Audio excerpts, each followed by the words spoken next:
Olá, caros alunos. Vamos falar agora de resistência e resistividade. E para a gente começar a falar, cabe lembrar uma coisa muito importante.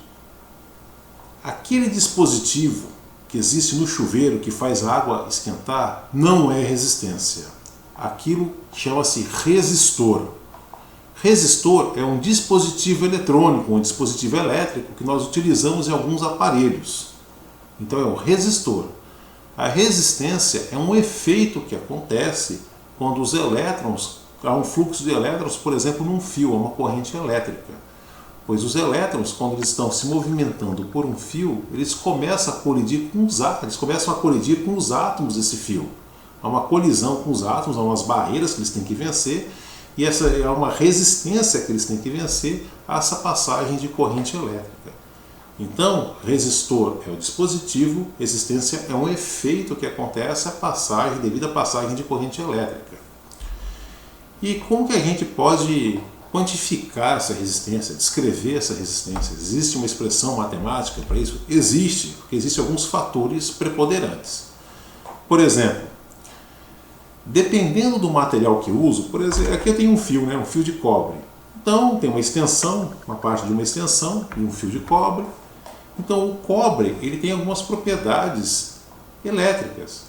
Os elétrons que estão se movimentando nesse cobre, nesse fio de cobre, eles sentem uma força de atração eletrônica com o núcleo do átomo de cobre.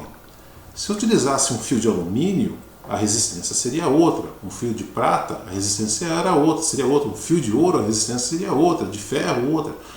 Cada material tem uma propriedade, que é uma ligação eletrônica do elétron com o núcleo do átomo. Ou essa ligação pode ser maior ou menor. Pode ser que os átomos atraiam mais ou com uma força um pouquinho menor esses elétrons. E essa propriedade que cada material tem, que é específica de cada material, denomina-se resistividade. Então, resistividade é uma propriedade que cada material tem. Por exemplo, o cobre ele é um condutor melhor do que o ouro, porque a resistividade do ouro ela é um pouquinho maior. A prata, por sua vez, é um dos melhores condutores que se tem, só que é muito caro. Então, o ideal para nós, assim, até financeiramente, é o cobre, um dos melhores condutores. Outro fator também na forma de descrever resistência é o comprimento de um fio. Se o fio for muito longo, o caminho que o elétron, que a corrente elétrica tem que fazer é muito maior, então as colisões serão muito maiores. Então a resistência ela é proporcional ao comprimento do fio. E é inversamente proporcional à bitola do fio, à grossura do fio. Por exemplo, observem que nas instalações elétricas, quando se instala um chuveiro, o fio ele tem que ser mais grosso. Se o fio for fino, ele pode estourar, pode queimar. Se a junção, inclusive, for mal feita, é comum acontecer desse fio também queimar. Você passa uma fita isolante ali para isolar, no caso de contato de algum, para não dar nenhum curto com outro fio, e essa fita às vezes queima, derrete. Inclusive, esse efeito de aquecimento de um fio é denominado efeito Joule.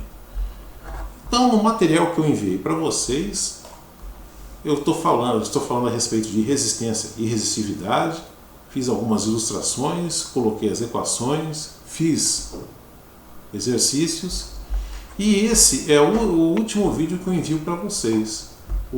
O próximo material é o último material do nosso curso, que eu vou enviar ainda, que é circuitos elétricos, em que eu utilizo a resistência, utilizo corrente elétrica e diferença de potencial.